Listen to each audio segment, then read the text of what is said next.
ਬਾਬਾ ਮਹਾਰਾਜ ਸਿੰਘ ਜੰਗੇ ਆਜ਼ਾਦੀ ਦਾ ਪਹਿਲਾ ਸ਼ਹੀਦ। ਆਵਾਜ਼ ਗੁਰਜੰਟ ਸਿੰਘ ਰੂਪੋਵਾਲੀ। ਵਾਹਿਗੁਰੂ ਜੀ ਕਾ ਖਾਲਸਾ, ਵਾਹਿਗੁਰੂ ਜੀ ਕੀ ਫਤਿਹ। ਭਾਈ ਮਹਾਰਾਜ ਸਿੰਘ ਦਾ ਜਨਮ 11 ਜਨਵਰੀ 1780 ਨੂੰ ਜ਼ਿਲ੍ਹਾ ਲੁਧਿਆਣਾ ਦੇ ਪਿੰਡ ਰੱਬੋਂ ਉੱਚੀ ਵਿੱਚ ਹੋਇਆ। ਕੁਝ ਇਤਿਹਾਸਕਾਰਾਂ ਅਨੁਸਾਰ ਇਹ 13 ਜਨਵਰੀ ਲਿਖੀ ਗਈ ਹੈ। ਬਾਬਾ ਮਹਾਰਾਜ ਸਿੰਘ ਨੂੰ ਸਿੱਖੀ ਵਿਰਸੇ ਵਿੱਚ ਹੀ ਮਿਲੀ। ਆਪ ਜੀ ਸਡੋਲ ਸਰੀਰ, ਨਿੱਘੇ ਸੁਭਾਅ, ਮਿੱਠ ਬੋਲੜੇ, ਉੱਚੇ ਲੰਮੇ ਜਵਾਨ, ਨਿਤਨੇਮੀ, ਪੂਰਨ ਗੁਰਸਿੱਖ, ਸੇਵਾ ਅਤੇ ਸਿਮਰਨ ਦੇ ਪੁੰਜ ਅਤੇ ਬਲਸ਼ਾਲੀ ਯੋਧੇ ਸਨ। ਉਹਨਾਂ ਦਾ ਪਰਿਵਾਰ ਬਾਬਾ ਵੀਰ ਸਿੰਘ ਜੀ ਨੌਰੰਗਾਬਾਦੀ ਦੇ ਮਾਧਿਅਮ ਰਾਹੀਂ ਗੁਰੂ ਘਰ ਨਾਲ ਜੁੜਿਆ ਹੋਇਆ ਸੀ, ਜਿਸ ਕਾਰਨ ਬਾਬਾ ਮਹਾਰਾਜ ਸਿੰਘ ਦਾ ਵੀ ਬਾਬਾ ਨੌਰੰਗਾਬਾਦੀ ਜੀ ਨਾਲ ਨੇੜ ਹੋ ਗਿਆ। ਬਾਬਾ ਵੀਰ ਸਿੰਘ ਜੀ ਨੇ ਭਾਈ ਮਹਾਰਾਜ ਸਿੰਘ ਦੀ ਸੇਵਾ, ਸੋਚ, ਬਿਰਤੀ, ਚਾਲ ਢਾਲ, ਰਹਿਣੀ ਬਣੀ ਅਤੇ ਸ਼ੁੱਧ ਮਿਆਰੀ ਜੀਵਨ ਵੇਖ ਕੇ ਉਹਨਾਂ ਨੂੰ ਪੂਰਾ ਪਿਆਰ ਅਤੇ ਸਤਿਕਾਰ ਦਿੱਤਾ। ਹੁਣ ਭਾਈ ਮਹਾਰਾਜ ਸਿੰਘ ਬਾਬਾ ਜੀ ਦੇ ਨਿਕਟਵਰਤੀ ਸਿੰਘਾਂ ਵਿੱਚੋਂ ਗਿਣੇ ਜਾਂਦੇ ਸਨ।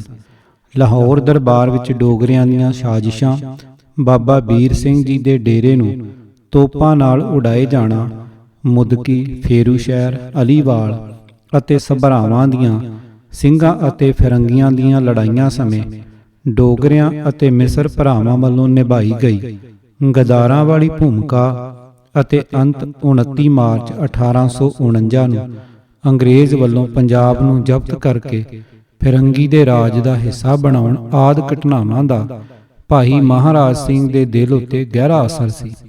ਬਾਬਾ ਮਹਾਰਾਜ ਸਿੰਘ ਨੇ ਅੰਗਰੇਜ਼ ਦੀ ਈਨ ਮੰਨਣ ਤੋਂ ਇਨਕਾਰ ਕਰ ਦਿੱਤਾ ਅਤੇ ਅੰਗਰੇਜ਼ ਦਾ ਰਾਜ ਸਮਾਪਤ ਕਰਕੇ ਦੇਸ਼ ਪੰਜਾਬ ਨੂੰ ਆਜ਼ਾਦ ਕਰਾਉਣ ਲਈ ਫੈਸਲਾ ਕਰ ਲਿਆ। ਪ੍ਰਸਿੱਧ ਵਿਦਵਾਨ ਸਰਦਾਰ ਸਿਮਰਜੀਤ ਸਿੰਘ ਕੰਗ ਦੀ ਕੀਤੀ ਡੂੰਘੀ ਖੋਜ ਅਨੁਸਾਰ ਭਾਈ ਸਾਹਿਬ ਨੇ ਇੱਕ ਵਾਰ ਫਿਰ ਮਹਾਰਾਜਾ ਦਲੀਪ ਸਿੰਘ ਨੂੰ ਅੰਗਰੇਜ਼ੀ ਪ੍ਰਭਾਵ ਤੋਂ ਮੁਕਤ ਕਰਵਾਉਣ ਦੀ ਯੋਜਨਾ ਬਣਾਈ। ਉਹਨਾਂ ਨੇ 20 ਮੰਨੇ ਪਰਮੰਨੇ ਦਲੇਰ ਸਰਦਾਰ ਇਸ ਕੰਮ ਲਈ ਚੁਣੇ। ਇਹਨਾਂ ਵਿੱਚ ਪ੍ਰਮੁੱਖ ਕਮਾਂਡੈਂਟ ਸਰਦਾਰ ਪ੍ਰੇਮ ਸਿੰਘ, ਸਰਦਾਰ ਰਾਮ ਸਿੰਘ ਰਾਵਲ, ਸਰਦਾਰ ਬੂਟਾ ਸਿੰਘ, ਸਰਦਾਰ ਜਵਾਹਰ ਸਿੰਘ ਸਰਹਾਲੀ, ਸਰਦਾਰ ਮਹਿਤਾਬ ਸਿੰਘ ਨੌਸ਼ਹਿਰਾ, ਸਰਦਾਰ ਭੂਪ ਸਿੰਘ, ਸਰਦਾਰ ਦਲ ਸਿੰਘ ਸ਼ਾਮਲ ਸਨ। ਉਹਨਾਂ ਨੇ ਅੰਮ੍ਰਿਤਸਰ ਪਹੁੰਚ ਕੇ ਇਹ ਪ੍ਰਣ ਕੀਤਾ, ਮੈਂ ਆਪਣੀ ਪੂਰੀ ਸ਼ਕਤੀ ਪੂਰਨ ਤੌਰ ਪਰ ਪਹਿਲਾਂ ਅੰਗਰੇਜ਼ਾਂ ਨੂੰ ਕੱਢਣ ਲਈ ਲਾਵਾਂਗਾ, ਅਖੀਰਲੇ ਸਵਾਸਾਂ ਤੱਕ ਇਸ ਧਰਮ ਯੁੱਧ ਵਿੱਚ ਜੁਟਿਆ ਰਹਾਂਗਾ। ਅੰਗਰੇਜ਼ ਜਾਂ ਕਿਸੇ ਦੇਸ਼ ਘਾਤਕ ਅਤੇ ਪੰਜਾਬ ਦੇ ਸਿੱਖ ਰਾਸ਼ਟਰ ਦੇ ਦੁਸ਼ਮਣ ਜਾਂ ਗਦਾਰ ਅੱਗੇ ਹਥਿਆਰ ਨਹੀਂ ਸੁੱਟਾਂਗਾ ਅਤੇ ਗੁਰੂ ਦੀ ਬਖਸ਼ੀ ਹੋਈ ਕਿਰਪਾਨ ਦੀ ਨਰਾਦਰੀ ਨਹੀਂ ਕਰਾਂਗਾ। ਸਤਿਗੁਰਾਂ ਦੇ ਬਖਸ਼ੇ ਗੁਰਮਤਿ ਸਿਧਾਂਤ ਅਨੁਸਾਰ ਆਪ ਜੀ ਪਾਤਸ਼ਾਹ ਦੇ ਦਰਬਾਰ ਵਿਖੇ ਅਰਦਾਸ ਕਰਕੇ ਅਸੀਸ ਪ੍ਰਾਪਤ ਕਰਨ ਹਿਤ ਸ੍ਰੀ ਅੰਮ੍ਰਿਤਸਰ ਪਹੁੰਚੇ ਸਨ। ਪੰਚਮ ਪਾਤਸ਼ਾਹ ਦਾ ਗੁਰਵਾਕ ਹੈ, ਕੀਤਾ ਲੋੜੀਐ ਕੰਮ ਸੋ ਹਰਿ ਪੈ ਆਖੀਐ, ਕਾਰਜ ਦੇ ਸਵਾਰ ਸਤਿਗੁਰ ਸੱਚ ਸਾਖੀਐ, ਸੰਤਾਂ ਸੰਗ ਨਿਧਾਨ ਅੰਮ੍ਰਿਤ ਚਾਖੀਐ, ਭੈ ਭੰਜਨ ਮਿਹਰਵਾਨ ਦਾਸ ਕੀ ਰਾਖੀਐ। ਸ੍ਰੀ ਰਾਗ ਕੀ ਵਾਰ ਮਹੱਲਾ ਚੌਥਾ, ਪੰਨਾ 91। ਮੈਂ ਤਾਣ ਦੇ ਬਾਣ ਤੂੰ ਹੈ ਮੇਰੇ ਸੁਆਮੀ, ਮੈਂ ਤੁਧ ਆਗੇ ਅਰਦਾਸ, ਮੈਂ ਹੋਰ ਥਾਉ ਨਾਹੀਂ ਜਿਸ ਪੈ ਕਰੂੰ ਬੇਨੰਤੀ, ਮੇਰਾ ਦੁੱਖ ਸੁਖ ਤੁਝ ਹੀ ਪਾਸ। ਸੂਹੀ ਮਹੱਲਾ ਚੌਥਾ, ਪੰਨਾ 735। ਇਸ ਤੋਂ ਬਾਅਦ ਉਹਨਾਂ ਨੇ ਪੰਜਾਬ ਦੀ ਸ਼ੇਰਨੀ ਮਹਾਰਾਣੀ ਜਿੰਦਾ ਨਾਲ ਸੰਪਰਕ ਸਥਾਪਿਤ ਕਰਕੇ ਅੰਗਰੇਜ਼ਾਂ ਨੂੰ ਦੇਸ਼ ਵਿੱਚੋਂ ਕੱਢਣ ਦੀਆਂ ਵਿਉਂਤਾਂ ਬਣਾਉਣੀਆਂ ਸ਼ੁਰੂ ਕੀਤੀਆਂ। ਸਰਕਾਰ ਅੰਗਰੇਜ਼ੀ ਨੇ ਮਹਾਰਾਣੀ ਜਿੰਦ ਕੌਰ, ਭਾਈ ਮਹਾਰਾਜ ਸਿੰਘ ਅਤੇ ਪ੍ਰੇਮੇ ਵਿਰੁੱਧ ਦੇਸ਼ ਧਰੋਹ ਦਾ ਮੁਕੱਦਮਾ ਚਲਾ ਦਿੱਤਾ, ਜਿਸ ਨੂੰ ਪ੍ਰੇਮਾ ਸਾਜ਼ਿਸ਼ ਕੇਸ ਕਰਕੇ ਜਾਣਿਆ ਗਿਆ। ਲਾਹੌਰ ਵਿੱਚ ਪ੍ਰੇਮਾ ਸਾਜ਼ਿਸ਼ ਕੇਸ ਦੇ ਮਾਮਲੇ ਵਿੱਚ ਹੈਨਰੀ ਲਾਰੈਂਸ ਨੇ ਭਾਈ ਮਹਾਰਾਜ ਸਿੰਘ, ਮਹਾਰਾਣੀ ਜਿੰਦ ਕੌਰ, ਪ੍ਰੇਮਾ ਅਤੇ ਮਹਾਰਾਣੀ ਦੇ ਨਿੱਜੀ ਸਕੱਤਰ ਦੀਵਾਨ ਬੂਟਾ ਸਿੰਘ ਨੂੰ ਦੋਸ਼ੀ ਕਰਾਰ ਦਿੱਤਾ। ਇਸ ਸਾਜ਼ਿਸ਼ ਅਨੁਸਾਰ ਪਹਿਲਾਂ ਦੀਨਾਨਾਥ, ਸਰਦਾਰ ਸ਼ੇਰ ਸਿੰਘ ਅਟਾਰੀ, ਸਰਦਾਰ ਤੇਜ ਸਿੰਘ ਨੂੰ ਮੌਤ ਦੇ ਘਾਟ ਉਤਾਰਿਆ ਜਾਣਾ ਸੀ। ਫਿਰ ਕੁਝ ਹੋਰ ਅਫਸਰਾਂ ਨੂੰ ਪ੍ਰੇਮੇ ਨੂੰ ਫਾਂਸੀ ਦਾ ਹੁਕਮ ਸੁਣਾਇਆ ਗਿਆ। ਦੀਵਾਨ ਬੂਟਾ ਸਿੰਘ ਭਗੌੜਾ ਹੋ ਗਿਆ ਅਤੇ ਭਾਈ ਮਹਾਰਾਜ ਸਿੰਘ ਦੀ ਗ੍ਰਿਫਤਾਰੀ ਦੇ ਵਾਰੰਟ ਜਾਰੀ ਹੋ ਗਏ। ਹੁਣ ਭਾਈ ਮਹਾਰਾਜ ਸਿੰਘ ਨੇ ਰੂਪੋਸ਼ ਹੋ ਕੇ ਖਾਲਸਾ ਪੰਥ ਨੂੰ ਜਥੇਬੰਦ ਕਰਨ ਦਾ ਬੀੜਾ ਚੁੱਕਿਆ।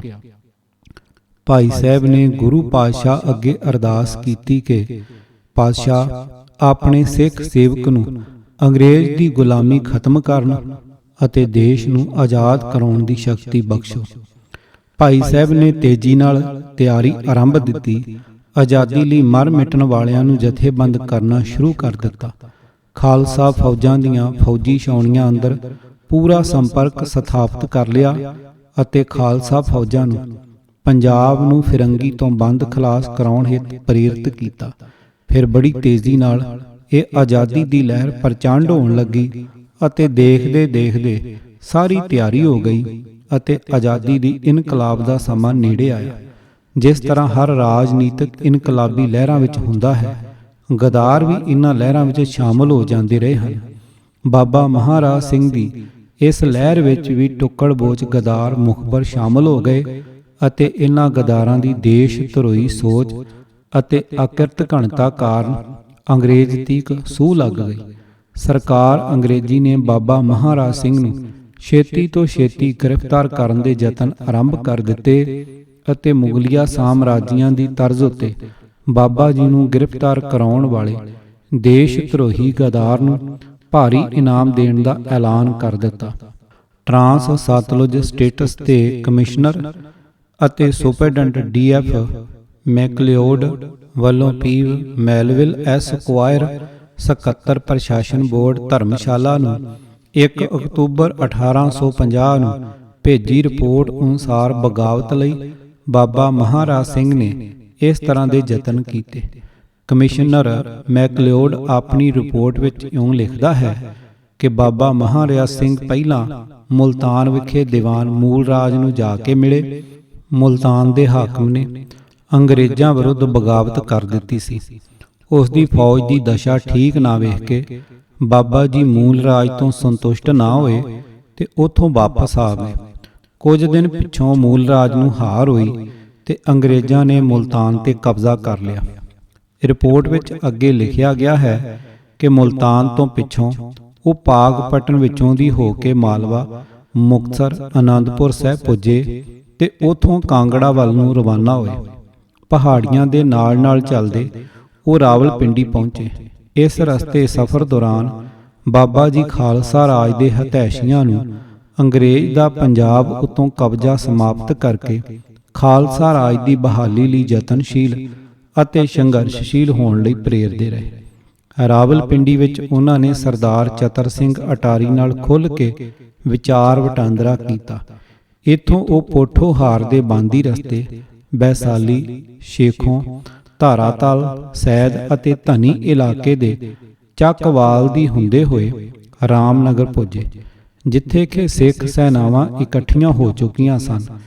ਉਹ ਖੁੱਲ੍ਹੇਆਮ ਘੋੜੇ ਤੇ ਸਵਾਰ ਹੋ ਕੇ ਸੈਨਾਵਾਂ ਦੇ ਵਿਚਕਾਰ ਘੁੰਮਦੇ ਫਿਰਦੇ ਸਨ। ਜਦੋਂ ਇਹ ਸੈਨਾ ਮੌਂਗ ਰਸੂਲ ਨੂੰ ਰਵਾਨਾ ਹੋਈ ਤਾਂ ਬਾਬਾ ਜੀ ਇਸ ਦੇ ਨਾਲ ਸਨ। ਚੇਲਿਆਂਵਾਲਾ ਅਤੇ ਗੁਜਰਾਤ ਦੀਆਂ ਲੜਾਈਆਂ ਜੋ ਕਿ ਸਰਦਾਰ ਸ਼ੇਰ ਸਿੰਘ ਅਟਾਰੀ ਤੇ ਸਰਦਾਰ ਚਤਰ ਸਿੰਘ ਅਟਾਰੀ ਦੀ ਅਗਵਾਈ ਵਿੱਚ ਲੜੀਆਂ ਗਈਆਂ ਸਨ। ਬਾਬਾ ਮਹਾਰਾਜ ਸਿੰਘ ਉਹਨਾਂ ਲੜਾਈਆਂ ਵਿੱਚ ਸ਼ਾਮਲ ਹੋਏ। ਇਸ ਦੇ ਨਾਲ ਹੀ ਜਦੋਂ ਯੁੱਧ ਹੋ ਰਿਹਾ ਸੀ, ਉਦੋਂ ਹੀ ਉਹ ਜੰਮੂ ਵਿੱਚ ਮਨੌਰਾ ਦੇ ਅਸਥਾਨ ਤੇ ਫੌਜਾਂ ਲਈ ਅਨਾਜ ਵੀ ਇਕੱਠਾ ਕਰਵਾ ਰਹੇ ਸਨ। ਉਹਨਾਂ ਨੇ ਅਨਾਜ ਲਦਵਾ ਕੇ 21 ਊਠ ਮੌਂਗ ਰਸੂਲ ਤੋਂ ਮਨੌਰਾ ਨੂੰ ਭਿਜਵਾਏ।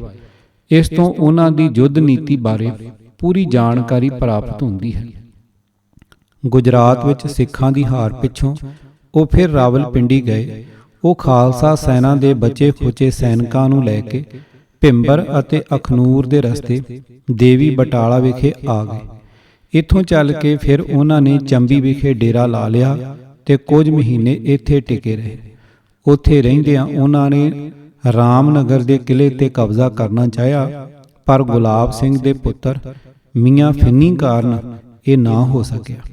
ਪਹਾੜਾਂ ਨੂੰ ਛੱਡ ਕੇ ਸੰਗਤਾਂ ਦੀ ਪ੍ਰੇਰਨਾ ਨਾਲ ਬਾਬਾ ਜੀ ਨੇ ਜਲੰਧਰ ਦੁਆਬ ਦੇ ਇਲਾਕੇ ਵੱਲ ਚਾਲੇ ਪਏ। ਉਹ ਬਟਾਲੇ ਵਿੱਚੋਂ ਹੋ ਕੇ ਹੁਸ਼ਿਆਰਪੁਰ ਵਿੱਚ ਕਿਸ਼ੂਪੁਰ ਪਹੁੰਚ ਕੇ ਬਹੁਤ ਸਾਰੇ ਪ੍ਰਭਾਵਸ਼ਾਲੀ ਬੰਦਿਆਂ ਨੂੰ ਮਿਲੇ। ਇੱਥੋਂ ਚੱਲ ਕੇ ਉਹਨਾਂ ਨੇ ਕੁਰਾਲੇ, ਹੁਸ਼ਿਆਰਪੁਰ ਨੂੰ ਆਪਣਾ ਹੈੱਡਕੁਆਰਟਰ ਬਣਾਇਆ।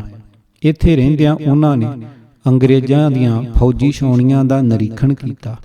ਉਹ ਕਈ ਕਮਿਸ਼ਨਰਡ ਅਫਸਰਾਂ ਨੂੰ ਵੀ ਮਿਲੇ, ਜਿਨ੍ਹਾਂ ਵਿੱਚ ਪ੍ਰੇਮ ਸਿੰਘ, ਸੂਬਾ ਸਿੰਘ ਅਤੇ ਫਤਿਹ ਸਿੰਘ ਦਾ ਨਾਂ ਲਿਖਿਆ ਗਿਆ ਹੈ। ਇਸ ਇਲਾਕੇ ਵਿੱਚ ਰਹਿੰਦਿਆਂ ਉਹਨਾਂ ਨੇ ਹਾਜੀਪੁਰ, ਬਹਿਰਾਮਪੁਰ, ਦਾਤਾਰਪੁਰ, ਅਕਬਰੀ, ਆਧਾਰੀ ਘਾਟ ਆਦਿ ਅਨੇਕ ਥਾਵਾਂ 'ਤੇ ਜਾ ਕੇ ਬਗਾਵਤ ਲਈ ਫੌਜ ਅਤੇ ਲੋਕਾਂ ਨੂੰ ਤਿਆਰ ਕੀਤਾ। ਕਾਮੂਵਾਲ ਵਿੱਚ ਉਹ ਕਿਰਪਾ ਰਾਮ ਸਾਧੂ ਨੂੰ ਮਿਲੇ। ਉਸ ਨੇ 4000 ਵਿਅਕਤੀ ਦੇਣ ਦਾ ਵਾਅਦਾ ਕੀਤਾ। ਇਹਨਾਂ ਵਿਅਕਤੀਆਂ ਨੇ ਦਾਤਾਰਪੁਰ ਇਕੱਠੇ ਹੋਣਾ ਸੀ। ਇੱਥੋਂ ਧਰਮਸ਼ਾਲਾ 2 ਦਿਨ ਠਹਿਰ ਕੇ ਉਹ ਕੰਦੋਲਾ ਹੁੰਦੇ ਹੋਏ ਆਪਣੇ ਜਥੇ ਸਮੇਤ 3-4 ਦਸੰਬਰ ਨੂੰ ਸ਼ਾਮ ਪਿੰਡ ਪਹੁੰਚੇ। ਇੱਥੇ ਗੁਰੂ ਗ੍ਰੰਥ ਸਾਹਿਬ ਜੀ ਦਾ ਪ੍ਰਕਾਸ਼ ਕੀਤਾ ਗਿਆ।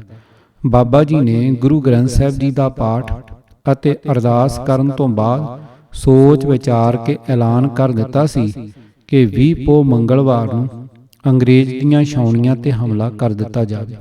ਇਹ ਤਾਰੀਖ 3 ਜਨਵਰੀ 1850 ਦੀ ਬਣਦੀ ਸੀ। ਇਸ ਦਿਨ ਜਲੰਧਰ ਅਤੇ ਹੁਸ਼ਿਆਰਪੁਰ ਦੋਵੇਂ ਛਾਉਣੀਆਂ 'ਤੇ ਹਮਲਾ ਕੀਤਾ ਜਾਣਾ ਸੀ। ਸ਼ਾਮ ਤੋਂ ਚੱਲ ਕੇ ਉਹ ਗੜ੍ਹਦੀਵਾਲਾ, ਟਾਂਡਾ, ਫਿਰ ਜਹੂਰੇ ਪਹੁੰਚੇ। ਉਹ ਉਹਨਾਂ ਦੇ ਮੁੱਖ ਅਸਥਾਨਾਂ ਵਿੱਚੋਂ ਇੱਕ ਸੀ। ਇੱਥੇ ਮਾਝੇ ਤੇ ਮਾਲਵੇ ਦੇ ਸਾਰੇ ਲੋਕ ਉਹਨਾਂ ਕੋਲ ਇਕੱਠੇ ਹੁੰਦੇ ਸਨ। ਇਸ ਤੋਂ ਬਾਅਦ ਉਹ ਕੁਝ ਦਿਨ ਲਈ ਬਿਆਸਾ ਪਾਰ ਚਲੇ ਗਏ। ਸ਼ਾਇਦ ਉਹ ਅੰਮ੍ਰਿਤਸਰ ਦੇ ਪਵਿੱਤਰ ਦਰਸ਼ਨ ਇਸ਼ਨਾਨ ਕਰਨਾ ਚਾਹੁੰਦੇ ਸਨ, ਪਰ ਕਿਸੇ ਕਾਰਨ ਉਹ ਉੱਥੇ ਪਹੁੰਚ ਨਾ ਸਕੇ ਤੇ ਵਾਪਸ ਮੁੜ ਆਏ। ਉਹ ਵਜ਼ੀਰਾ ਘਾਟ ਨੂੰ ਪਾਰ ਕਰਕੇ ਕੰਦੋਲੇ ਪਹੁੰਚੇ। ਫਿਰੰਗੀ ਨੇ ਬਾਬਾ ਮਹਾਰਾਜ ਸਿੰਘ ਨੂੰ ਜਲਦੀ ਤੋਂ ਜਲਦੀ ਗ੍ਰਿਫਤਾਰ ਕਰਨ ਹਿੱਤ ਯਤਨ ਤੇਜ਼ ਕਰ ਦਿੱਤੇ ਅਤੇ ਸੂਈਆਂ ਦਾ ਜਾਲ ਵਿਛਾ ਦਿੱਤਾ।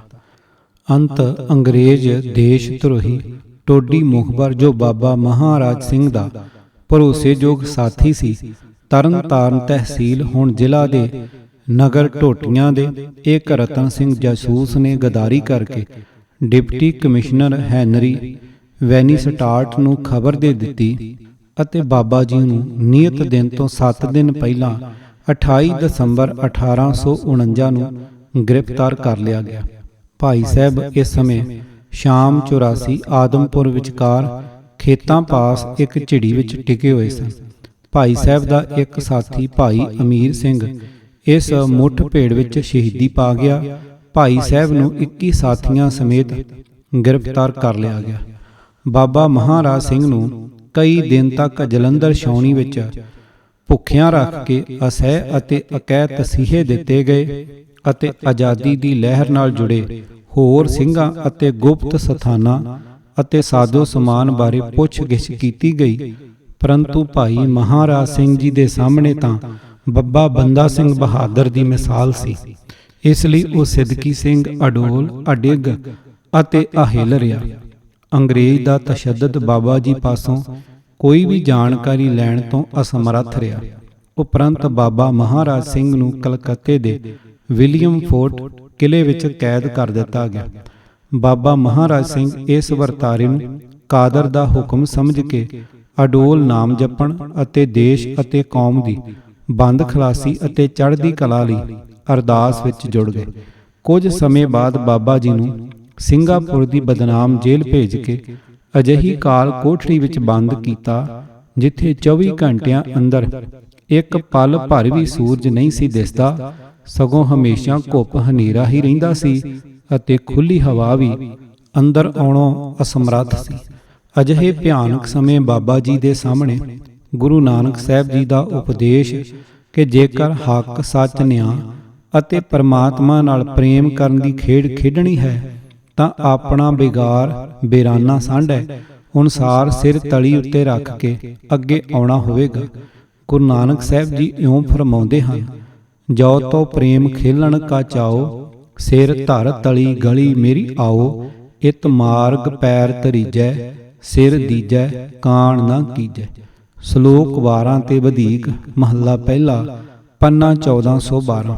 ਤਥਾ ਪੰਚਮ ਪਾਤਸ਼ਾਹ ਦਾ ਮਹਾਨ ਉਪਦੇਸ਼ ਸਾਹਮਣੇ ਸੀ। ਗੁਰਵਾਕ ਹੈ, ਪਹਿਲਾ ਮਰਨ ਕਬੂਲ, ਜੀਵਨ ਕੀ ਛੱਡ ਆਸ, ਹੋ ਸਭਨਾ ਕੀ ਰੇਣੁਕਾ, ਤੋ ਆਓ ਹਮਾਰੇ ਪਾਸ।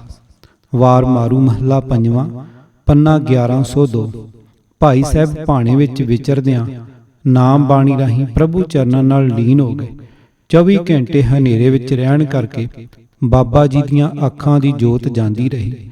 ਜੇਲ੍ਹ ਅਧਿਕਾਰੀਆਂ ਵੱਲੋਂ ਖਾਣ ਲਈ ਲਗਾਤਾਰ ਦਿੱਤੇ ਜਾਂਦੇ ਨਾਕਸ ਖਾਣੇ ਕਾਰਨ ਬਾਬਾ ਜੀ ਕਈ ਨਾਮੁਰਾਦ ਸਰੀਰਕ ਬਿਮਾਰੀਆਂ ਦਾ ਸ਼ਿਕਾਰ ਹੋ ਗਏ, ਪਰੰਤੂ ਆਪ ਦੀ ਆਤਮਾ ਹਮੇਸ਼ਾ ਹੀ ਕਬੀਰ ਜੀ ਦੇ ਕਥਨ ਮਨ ਨਾ ਡਿਗੈ ਤਨ ਕਾਹੇ ਕੋ ਡਰਾਏ ਤਥਾ ਜਿੱਥੇ ਰਾਖੈ ਬੈਕੁੰਠ ਤਿਥਾਈ ਤੂੰ ਸਭਨਾ ਕੇ ਪ੍ਰਤਪਾਲਾ ਜੀਓ ਅਨੁਸਾਰ ਹਮੇਸ਼ਾ ਰੂਹਾਨੀ ਰੰਗ ਵਿੱਚ ਰੰਗੀ ਚੜ੍ਹਦੀ ਕਲਾ ਵਿੱਚ ਸਨ।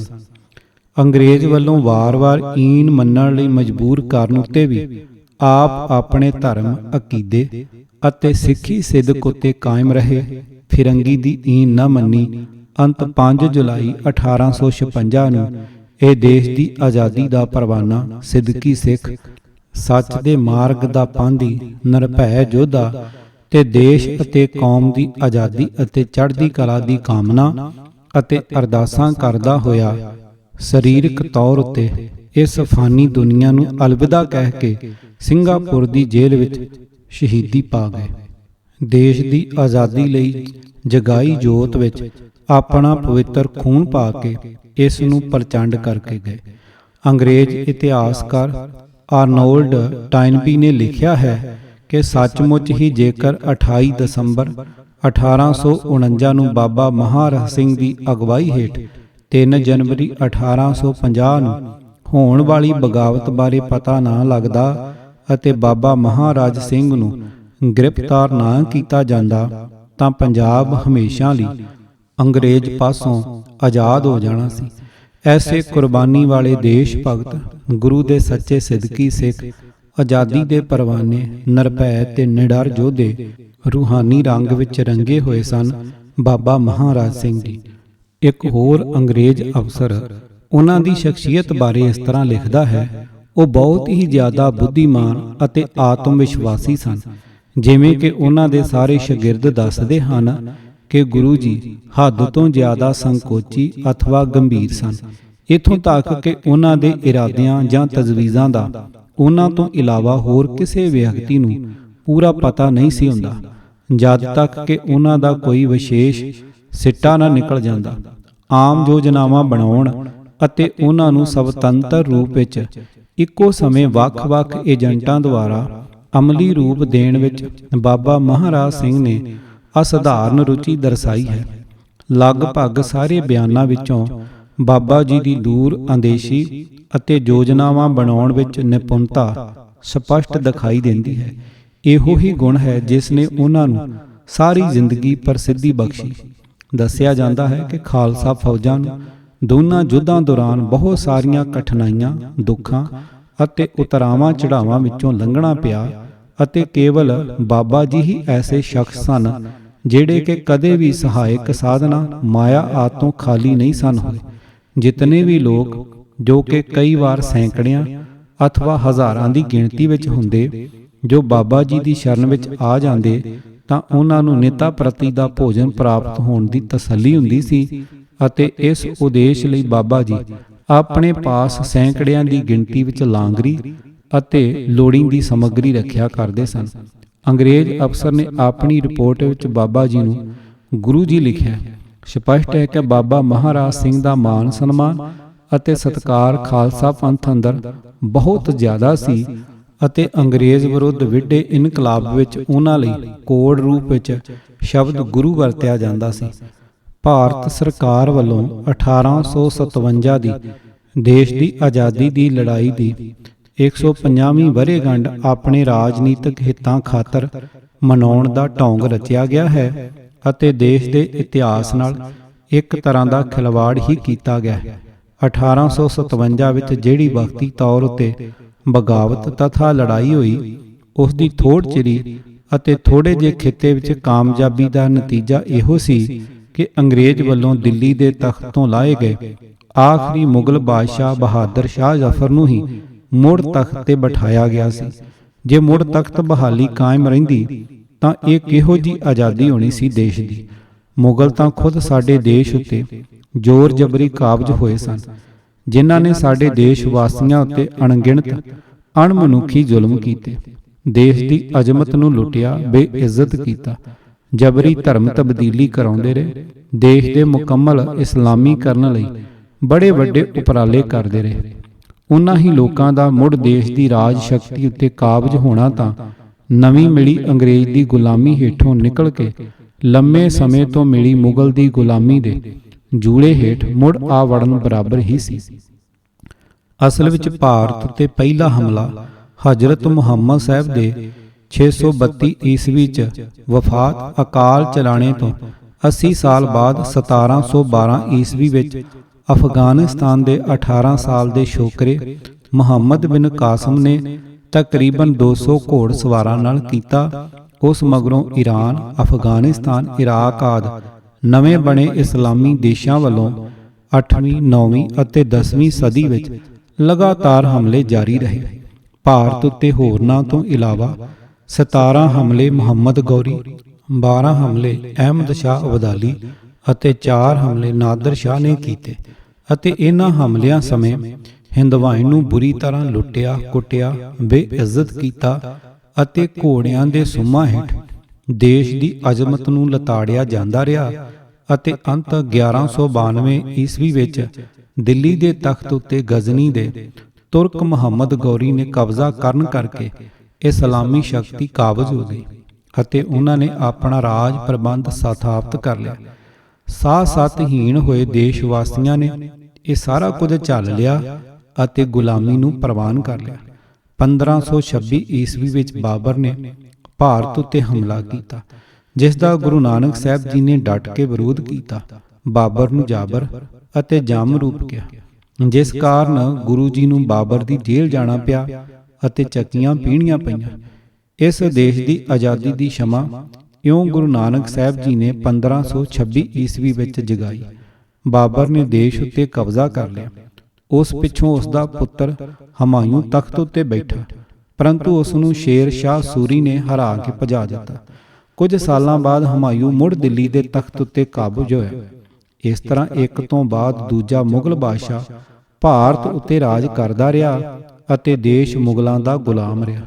ਇਸ ਸਾਰੇ ਸਮੇਂ ਦੌਰਾਨ ਇਸ ਮੁਗਲਈ ਗੁਲਾਮੀ ਦੀਆਂ ਜੰਜੀਰਾਂ ਵੱਢਣ ਅਤੇ ਦੇਸ਼ ਨੂੰ ਆਜ਼ਾਦ ਕਰਾਉਣ ਹਿੱਤ ਸਿੱਖ ਸੰਘਰਸ਼ ਬਾ-ਦਸਤੂਰ ਜਾਰੀ ਰਿਹਾ, ਜਿਸ ਦੌਰਾਨ ਪੰਚਮ ਪਾਤਸ਼ਾਹ ਗੁਰੂ ਅਰਜਨ ਸਾਹਿਬ ਜੀ, ਗੁਰੂ ਤੇਗ ਬਹਾਦਰ ਸਾਹਿਬ ਜੀ, ਦਸਮ ਪਾਤਸ਼ਾਹ ਦਾ ਸਰਬੰਸ ਅਤੇ ਹੋਰ ਅਣਗਿਣਤ ਸਿੰਘ ਸਿੰਘਣੀਆਂ ਭੁਜੰਗੀਆਂ ਨੂੰ ਸ਼ਹੀਦ ਕੀਤਾ ਗਿਆ। ਇਹ ਸਾਰਾ ਇਤਿਹਾਸ ਕੇਵਲ ਤੇ ਕੇਵਲ ਸਿੱਖ ਕੌਮ ਦੇ ਹਿੱਸੇ ਹੀ ਆਇਆ। ਦੁਨੀਆ ਦੀਆਂ ਵੱਡੀਆਂ ਵੱਡੀਆਂ ਕੌਮਾਂ ਦਾ ਇਤਿਹਾਸ ਸਿੱਖਾਂ ਦੇ ਕੁਰਬਾਨੀਆਂ ਭਰਪੂਰ ਸੰਘਰਸ਼ੀ ਇਤਿਹਾਸ ਸਾਹਮਣੇ ਊਣਾ ਅਤੇ ਬੌਣਾ ਹੋ ਕੇ ਰਹਿ ਜਾਂਦਾ ਹੈ। 7 ਅਗਸਤ 1708 ਨੂੰ ਦਸਮ ਪਾਤਸ਼ਾਹ ਸ੍ਰੀ ਗੁਰੂ ਗੋਬਿੰਦ ਸਿੰਘ ਜੀ ਪਾਸੋਂ ਅੰਮ੍ਰਿਤ ਦੀ ਦਾਤ ਪ੍ਰਾਪਤ ਕਰਕੇ ਬਾਬਾ ਬੰਦਾ ਸਿੰਘ ਬਹਾਦਰ ਨੇ ਜ਼ੁਲਮੀ ਮੁਗਲ ਰਾਜ ਉੱਤੇ ਚੜ੍ਹਾਈ ਕਰ ਦਿੱਤੀ ਅਤੇ ਤਕਰੀਬਨ ਪੌਣੇ 2 ਸਾਲ ਦੇ ਥੋੜੇ ਜਿਹੇ ਸਮੇਂ ਅੰਦਰ ਦਰਿਆ ਜਮਨਾ ਦੇ ਕਿਨਾਰੇ ਤੋਂ ਲੈ ਕੇ ਦਰਿਆ ਰਾਵੀ ਦੇ ਕਿਨਾਰੇ ਤੀਕ ਦਾ ਇਲਾਕਾ ਫਤਿਹ ਕਰਕੇ ਇੱਥੇ ਖਾਲਸਾ ਰਾਜ ਤਥਾ ਕਿਰਤੀ ਪੰਜਾਬੀਆਂ ਦਾ ਰਾਜ ਪ੍ਰਬੰਧ ਕਾਇਮ ਕਰ ਦਿੱਤਾ, ਜੋ 7 ਦਸੰਬਰ 1715 ਤੀਕ ਕਾਇਮ ਰਿਹਾ। ਬਾਬਾ ਬੰਦਾ ਸਿੰਘ ਬਹਾਦਰ ਨੂੰ ਗ੍ਰਿਫਤਾਰੀ ਉਪਰੰਤ 9 ਜੂਨ 1716 ਨੂੰ ਸ਼ਹੀਦ ਕੀਤਾ ਗਿਆ। ਇਸ ਉਪਰੰਤ ਪੂਰੇ ਭਾਰਤ ਉੱਤੇ ਮੁੜ ਇਸਲਾਮੀ ਰਾਜ ਕਾਇਮ ਹੋ ਗਿਆ। ਉਪਰੰਤ ਜਲਦੀ ਹੀ ਉੱਥੋਂ ਦੇ ਪੁਰਾਣੇ ਪੰਜਾਬ ਅੰਦਰ 29 ਮਾਰਚ 1748 ਈਸਵੀ ਨੂੰ ਸਿੱਖ ਮਿਸਲਾਂ ਹੋਂਦ ਵਿੱਚ ਆ ਗਈਆਂ ਅਤੇ ਦਲ ਖਾਲਸਾ ਦੇ ਰੂਪ ਵਿੱਚ ਖਾਲਸਾ ਪੰਥ ਮੁਗਲ ਰਾਜ ਦੀ ਗੁਲਾਮੀ ਖਤਮ ਕਰਕੇ ਦੇਸ਼ ਨੂੰ ਆਜ਼ਾਦ ਕਰਾਉਣ ਹਿੱਤ ਲੜਦਾ ਅਤੇ ਸ਼ਹੀਦੀਆਂ ਦਿੰਦਾ ਰਿਹਾ। ਲੰਮੇ ਸਮੇਂ ਤੀਕ ਅਣਗਿਣਤ ਸਿੰਘ ਸਿੰਘਣੀਆਂ ਅਤੇ ਭੁਜੰਗੀ ਮੁਗਲਾਂ ਦੇ ਅਸਹਿ ਅਤੇ ਅਕਹਿ ਤਸੀਹੇ ਝੱਲਦੇ ਅਤੇ ਪਰਿਵਾਰਾਂ ਸਮੇਤ ਜੰਗਲਾਂ ਵਿੱਚ ਰਹਿੰਦਿਆਂ ਦੇਸ਼ ਦੀ ਆਜ਼ਾਦੀ ਲਈ ਆਪਣਾ ਸੰਘਰਸ਼ ਜਾਰੀ ਰੱਖਦੇ ਰਹੇ। ਇਹਨਾਂ ਸਮਿਆਂ ਦੌਰਾਨ 1746 ਈਸਵੀ ਦਾ ਛੋਟਾ ਘੱਲੂਘਾਰਾ ਕਾਹਨੂੰਵਾਨ ਛੰਬ ਜ਼ਿਲ੍ਹਾ ਗੁਰਦਾਸਪੁਰ ਅਤੇ 1762 ਈਸਵੀ ਦਾ ਵੱਡਾ ਘੱਲੂਘਾਰਾ ਕੋਪਰਹੀੜਾ ਜ਼ਿਲ੍ਹਾ ਸੰਗਰੂਰ ਦਾ ਹੋਇਆ, ਜਿਨ੍ਹਾਂ ਵਿੱਚ ਹਜ਼ਾਰਾਂ ਸਿੰਘਾਂ ਦੀਆਂ ਜਾਨਾਂ ਦੇਸ਼ ਅਤੇ ਕੌਮ ਦੀ ਆਜ਼ਾਦੀ ਦੀ ਸ਼ਮਾ ਉੱਤੇ ਕੁਰਬਾਨ ਹੋ ਗਈਆਂ। ਅੰਤ 1799 ਈਸਵੀ ਦੀ 7 ਜੁਲਾਈ ਨੂੰ ਸ਼ੁਕਰ ਚੱਕੀਆ ਮਿਸਲ ਦੇ ਜਥੇਦਾਰ 19 ਸਾਲਾ ਰਣਜੀਤ ਸਿੰਘ ਨੇ ਅਹਿਮਦ ਸ਼ਾਹ ਅਬਦਾਲੀ ਦੇ ਪੋਤਰੇ ਸ਼ਾਹ ਜ਼ਮਾਨ ਨੂੰ ਹਰਾ ਕੇ ਲਾਹੌਰ ਉੱਤੇ ਕਬਜ਼ਾ ਕਰ ਲਿਆ ਅਤੇ ਖਾਲਸਾ ਰਾਜ ਤਥਾ ਪੰਜਾਬੀਆਂ ਭਾਰਤੀਆਂ ਦੇ ਰਾਜ ਦੀ ਨੀਂਹ ਰੱਖ ਦਿੱਤੀ। ਕੁਝ ਸਮੇਂ ਵਿੱਚ ਹੀ ਮਹਾਰਾਜਾ ਰਣਜੀਤ ਸਿੰਘ ਨੇ ਬਹੁਤ ਵੱਡੇ ਵਿਸ਼ਾਲ ਰਾਜ ਨੂੰ ਕਾਇਮ ਕਰ ਲਿਆ। ਮੁਗਲਾਂ ਤੋਂ ਬਾਅਦ ਭਾਵੇਂ ਬਾਕੀ ਦੇਸ਼ ਅੰਗਰੇਜ਼ ਦੀ ਈਸਟ ਇੰਡੀਆ ਕੰਪਨੀ ਫਿਰ ਸਿੱਧੇ ਹੀ ਵਲਾਇਤ ਦੀ ਸਰਕਾਰ ਦੇ ਤਹਿਤ ਅੰਗਰੇਜ਼ ਦੇ ਅਧੀਨ ਹੋ ਗਿਆ ਸੀ, ਪਰੰਤੂ ਪੰਜਾਬ ਡੋਗਰਿਆਂ ਦੀ ਮਕਾਰੀ ਅਤੇ ਅੰਗਰੇਜ਼ ਦੀ 1809 ਈਸਵੀ ਦੀ ਸੰਧੀ ਤੋਂ ਮੁਨਕਰ ਹੋ ਕੇ ਅੱਤ ਦਰਜੇ ਦੀ ਘਿਨਾਉਣੀ ਗੈਰ ਇਖਲਾਕੀ ਅਤੇ ਵਿਸ਼ਵਾਸਘਾਤੀ ਕਾਰਵਾਈ ਕਾਰਨ ਪੂਰਾ ਪੰਜਾਬ 29 ਮਾਰਚ 1849 ਨੂੰ ਅੰਗਰੇਜ਼ ਦਾ ਗੁਲਾਮ ਹੋ ਗਿਆ। ਮਹਾਰਾਜਾ ਰਣਜੀਤ ਸਿੰਘ ਦੀ ਛੋਟੀ ਮਹਾਰਾਣੀ ਜਿੰਦ ਕੌਰ ਅੰਗਰੇਜ਼ ਦੀ ਕੈਦ ਵਿੱਚ ਹੋਣ ਦੇ ਬਾਵਜੂਦ ਸਰਦਾਰ ਸ਼ੇਰ ਸਿੰਘ ਅਟਾਰੀ ਵਾਲੇ, ਦੀਵਾਨ ਮੂਲਰਾਜ ਆਦਿ ਅੰਗਰੇਜ਼ ਵਿਰੁੱਧ ਸੰਘਰਸ਼ਸ਼ੀਲ ਰਹੇ। ਇਨ੍ਹਾਂ ਸਾਰੇ ਹਾਲਾਤਾਂ ਦੇ ਮੱਦੇਨਜ਼ਰ ਅਤੇ ਸਤਿਗੁਰਾਂ ਦੇ ਉਦੇਸ਼ ਅਤੇ ਉਪਦੇਸ਼ ਕਾਰਨ ਭਾਈ ਮਹਾਰਾਜ ਸਿੰਘ ਨੇ ਅੰਗਰੇਜ਼ ਵਿਰੁੱਧ ਸ਼ਰੇਆਮ ਬਗਾਵਤ ਕੀਤੀ ਅਤੇ 5 ਜੁਲਾਈ 1856 ਨੂੰ ਸਿੰਗਾਪੁਰ ਦੀ ਜੇਲ੍ਹ ਵਿੱਚ ਸ਼ਹੀਦੀ ਪਾਈ। ਇਨ੍ਹਾਂ ਇਤਿਹਾਸਕ ਤੱਥਾਂ ਦੇ ਸਨਮੁਖ ਦੇਸ਼ਵਾਸੀ ਅਤੇ ਦੁਨੀਆ ਦੇ ਸਿਆਣੇ ਲੋਕ ਖੁਦ ਹੀ ਨਿਰਣਾ ਕਰਨ ਕਿ ਦੇਸ਼ ਕਦੋਂ ਗੁਲਾਮ ਹੋਇਆ ਅਤੇ ਦੇਸ਼ ਦੀ ਆਜ਼ਾਦੀ ਲਈ ਸ਼ਮਾ ਕਦੋਂ ਅਤੇ ਕਿਸ ਨੇ ਪ੍ਰਚੰਡ ਕੀਤੀ, ਕੁਰਬਾਨੀਆਂ ਕਿਤਨੀਆਂ ਅਤੇ ਕਿਸ ਨੇ ਦਿੱਤੀਆਂ। ਜੇਕਰ ਭਾਰਤ ਵਾਸੀ ਖਾਸ ਕਰਕੇ ਨਿਰਪੱਖ ਇਤਿਹਾਸਕਾਰ ਅਤੇ ਨਿਰਪੱਖ ਵਿਦਵਾਨ ਇਤਿਹਾਸਕ ਤੱਥਾਂ ਅਤੇ ਸਚਾਈਆਂ ਨੂੰ ਆਧਾਰ ਬਣਾ ਕੇ ਸਹੀ ਨਿਰਣਾ ਕਰਨਗੇ ਤਾਂ ਇਹ ਸਚਾਈ ਚਿੱਟੇ ਦਿਨ ਵਾਂਗ ਉੱਭਰ ਕੇ ਸਾਹਮਣੇ ਆਵੇਗੀ ਕਿ ਫਿਰੰਗੀ ਤੋਂ ਦੇਸ਼ ਨੂੰ ਆਜ਼ਾਦ ਕਰਾਉਣ ਲਈ ਜੰਗੇ ਆਜ਼ਾਦੀ ਦਾ ਮੁੱਢ ਸ਼ਹੀਦ ਬਾਬਾ ਮਹਾਰਾਜ ਸਿੰਘ ਜੀ ਨੇ ਕੀਤਾ, ਜਿਨ੍ਹਾਂ ਨੇ ਆਪਣੀ ਸ਼ਹੀਦੀ ਦੇ ਕੇ ਆਜ਼ਾਦੀ ਦੇ ਮਹਿਲ ਦੀ ਪਹਿਲੀ ਇੱਟ ਰੱਖੀ ਅਤੇ ਉਹ ਜੰਗੇ ਆਜ਼ਾਦੀ ਦੇ ਪਹਿਲੇ ਸ਼ਹੀਦ ਹੋ ਨਿਬੜੇ। ਅੱਜ ਵੀ ਇਸ ਆਜ਼ਾਦੀ ਨੂੰ ਕਾਇਮ ਦਾਇਮ ਰੱਖਣ ਲਈ ਕੌਣ ਤਤਪਰ ਹੈ? ਖਾਲਸਾ ਪੰਥ ਦਾ ਦੇਸ਼ ਦੀ ਆਜ਼ਾਦੀ ਲਈ ਇਹ ਸੰਘਰਸ਼ ਜਾਰੀ ਰਿਹਾ ਅਤੇ ਅੰਤ 15 ਅਗਸਤ 1947 ਨੂੰ ਦੇਸ਼ ਦੋ ਟੁਕੜੇ ਹੋ ਕੇ ਆਜ਼ਾਦ ਹੋ ਗਿਆ। ਮਗਰੋਂ ਦੇਸ਼ ਨੂੰ ਅੰਨ ਸੰਕਟ ਕਾਰਨ ਵਿਦੇਸ਼ੀ ਗੁਲਾਮੀ ਤੋਂ ਆਜ਼ਾਦ ਕਰਾਉਣ ਲਈ ਵੀ ਪੰਜਾਬੀ ਖਾਸ ਕਰਕੇ ਸਿੱਖ ਕਿਸਾਨ ਹੀ ਜੂਝਿਆ ਅਤੇ ਕਾਮਯਾਬ ਹੋਇਆ ਅਤੇ ਦੇਸ਼ ਅੰਨ ਸੰਕਟ ਤੋਂ ਸੁਤੰਤਰ ਹੋ ਗਿਆ। ਜੇਕਰ 25 ਜੂਨ 1975 ਨੂੰ ਐਮਰਜੈਂਸੀ ਲਾ ਕੇ ਦੇਸ਼ ਦੀ ਜਮਹੂਰੀਅਤ ਖਤਮ ਕਰ ਦਿੱਤੀ ਗਈ ਤਾਂ ਵੀ ਉਸ ਜ਼ਬਰ ਜ਼ੁਲਮ ਅਤੇ ਧੱਕੜ ਰਾਜਨੀਤੀ ਵਿਰੁੱਧ ਅਤੇ ਦੇਸ਼ ਦੀ ਜਮਹੂਰੀਅਤ ਨੂੰ ਮੁੜ ਬਹਾਲ ਕਰਾਉਣ ਹਿੱਤ ਗੰਭੀਰ ਜੱਦੋ-ਜਹਿਦ ਖਾਲਸਾ ਪੰਥ ਦੀ ਨੁਮਾਇੰਦਾ ਜਮਾਤ ਸ਼੍ਰੋਮਣੀ ਅਕਾਲੀ ਦਲ ਨੇ ਮੋਰਚੇ ਦੇ ਰੂਪ ਵਿੱਚ 9 ਜੁਲਾਈ 1975 ਨੂੰ ਸ਼ੁਰੂ ਕੀਤੀ ਅਤੇ 17 ਜਨਵਰੀ 1977 ਨੂੰ ਭਾਰਤ ਸਰਕਾਰ ਦੀ ਹੈਂਕੜ ਭੰਨ ਕੇ ਦੇਸ਼ ਅੰਦਰ ਮੁੜ ਜਮਹੂਰੀਅਤ ਬਹਾਲ ਕਰਵਾ ਕੇ ਸਫਲਤਾ ਪ੍ਰਾਪਤ ਕੀਤੀ। ਅੱਜ ਮੁੜ ਦੇਸ਼ ਕੁਝ ਕੁ ਬਹੁਤ ਵੱਡੇ ਧਨਾਢਾਂ ਦੀ ਜਕੜ ਹੇਠ ਆ ਗਿਆ। ਗਰੀਬ ਅਤ ਗਰੀਬ ਹੋ ਰਿਹਾ, ਅਮੀਰ ਬਹੁਤ ਹੀ ਅਮੀਰ ਹੋ ਗਿਆ। 56% ਤੋਂ ਵੱਧ ਭਾਰਤੀ ਵਸੋਂ ਨੂੰ ਦੋ ਸਮੇਂ ਦੀ ਪੇਟ ਭਰਵੀਂ ਰੋਟੀ ਨਸੀਬ ਨਹੀਂ ਹੈ। ਦੇਸ਼ ਦੇ ਵੱਡੇ ਵੱਡੇ ਨੇਤਾਵਾਂ ਵੱਲੋਂ ਅਰਬਾਂ ਖਰਬਾਂ ਦੇ ਘੁਟਾਲਿਆਂ ਰਾਹੀਂ ਆਪਣੀਆਂ ਤਿਜੋਰੀਆਂ ਭਰੀਆਂ ਜਾ ਰਹੀਆਂ ਹਨ ਅਤੇ ਦੇਸ਼ ਦੇ ਧਨ ਨੂੰ ਲੁੱਟਿਆ ਗਿਆ ਹੈ ਅਤੇ ਲੁੱਟਿਆ ਹੋਇਆ ਧਨ ਵਿਦੇਸ਼ਾਂ ਵਿੱਚ ਜਮ੍ਹਾਂ ਕਰਵਾ ਰੱਖਿਆ ਹੈ, ਜਿਸ ਬਾਰੇ ਦੇਸ਼ ਦੀ ਪਾਰਲੀਮੈਂਟ ਵਿੱਚ ਬਹੁਤ ਵੱਡਾ ਰੌਲਾ ਪਿਆ। ਲੋਕਾਂ ਦੇ ਮਨੁੱਖੀ ਅਧਿਕਾਰਾਂ ਨਾਲ ਨਿੱਤ ਖਿਲਵਾੜ ਹੋ ਰਿਹਾ ਹੈ। ਭਾਰਤੀ ਮੀਡੀਆ ਅਨੁਸਾਰ ਨਸ਼ਿਆਂ ਦੀ ਤਸਕਰੀ ਸਰਕਾਰੀ ਮਿਲੀ ਭੁਗਤ ਨਾਲ ਵੱਡੇ ਪੱਧਰ ਉੱਤੇ ਜਾਰੀ ਹੈ। ਸਾਨੂੰ ਸਾਰਿਆਂ ਨੂੰ ਦੇਸ਼ ਵਿਰੋਧੀ ਮਾਰੂ ਸ਼ਕਤੀਆਂ ਵਿਰੁੱਧ ਇਕਜੁੱਟ ਹੋ ਕੇ ਸੰਘਰਸ਼ਸ਼ੀਲ ਹੋਣਾ ਪਵੇਗਾ। ਭਾਈ ਮਹਾਰਾਜ ਸਿੰਘ ਸੰਬੰਧੀ ਨਗਰ ਉੱਚੀ ਰੱਬੋਂ ਲੁਧਿਆਣਾ ਅਤੇ ਦੂਰ ਨੇੜੇ ਦੀਆਂ ਸੰਗਤਾਂ ਹਰ ਸਾਲ 13 ਜਨਵਰੀ ਅਤੇ 5 ਜੁਲਾਈ ਨੂੰ ਧਾਰਮਿਕ ਅਤੇ ਸ਼ਹੀਦੀ ਸਮਾਗਮ ਪੂਰੀ ਸ਼ਰਧਾ ਨਾਲ ਮਨਾਇਆ ਜਾਂਦਾ ਹੈ ਅਤੇ ਸ੍ਰੀ ਅਖੰਡ ਪਾਠ ਸਾਹਿਬ ਦੇ ਭੋਗ ਉਪਰੰਤ ਗੁਰਬਾਣੀ ਦਾ ਰਸ ਭਿੰਨਾ ਕੀਰਤਨ ਤੇ ਕਥਾ ਉਪਰੰਤ ਵਿਦਵਾਨ ਸੱਜਣ ਬਾਬਾ ਜੀ ਦੇ ਮਿਸਾਲੀ ਖਾਲਸਈ ਜੀਵਨ ਸਿਦਕ ਸਿਰੜ ਅਤੇ ਸ਼ਹੀਦੀ ਬਾਰੇ ਚਾਨਣਾ ਪਾਉਂਦੇ ਹਨ। ਸਮੇਂ-ਸਮੇਂ ਪੰਜਾਬ ਸਰਕਾਰ ਵੱਲੋਂ ਵੀ ਰਾਜ ਪੱਧਰੀ ਸਮਾਗਮ ਕਰਵਾਏ ਜਾਂਦੇ ਹਨ। ਇਸ ਨੂੰ ਅਫਸੋਸ ਅਤੇ ਦੁਖਦਾਇਕ ਹੀ ਕਿਹਾ ਜਾ ਸਕਦਾ ਹੈ ਕਿ ਅੰਗਰੇਜ਼ ਦੀ ਗੁਲਾਮੀ ਵਿਰੁੱਧ ਸਭ ਤੋਂ ਪਹਿਲਾਂ ਦੇਸ਼ ਦੀ ਆਜ਼ਾਦੀ ਲਈ ਧਰਮ ਯੁੱਧ ਛੇੜਨ ਅਤੇ ਸ਼ਹੀਦੀ ਪਾਉਣ ਵਾਲੇ ਬਾਬਾ ਮਹਾਰਾਜ ਸਿੰਘ ਨੂੰ ਅਸੀਂ ਕੌਮੀ ਪੱਧਰ ਉੱਤੇ ਤਕਰੀਬਨ ਭੁਲਾ ਹੀ ਦਿੱਤਾ ਹੈ। ਭਾਰਤੀ ਇਤਿਹਾਸਕਾਰਾਂ ਨੇ ਵੀ ਬਾਬਾ ਜੀ ਬਾਰੇ ਸਾਜ਼ਿਸ਼ੀ ਚੁੱਪ ਹੀ ਧਾਰਨ ਕੀਤੀ ਹੋਈ ਹੈ। ਬਾਬਾ ਜੀ ਦਾ ਵਾਰਸ ਖਾਲਸਾ ਪੰਥ ਵੀ ਖਾਮੋਸ਼ ਹੀ ਰਿਹਾ। ਕਰਤਾਰਪੁਰ ਜ਼ਿਲ੍ਹਾ ਜਲੰਧਰ ਵਿਖੇ ਜੰਗੇ ਆਜ਼ਾਦੀ ਦੀ ਸ਼ਾਨਦਾਰ ਢੁਕਵੀਂ ਯਾਦਗਾਰ ਉਸਾਰੀ ਅਧੀਨ ਹੈ, ਜੋ ਜਲਦੀ ਮੁਕੰਮਲ ਹੋਣ ਜਾ ਰਹੀ ਹੈ।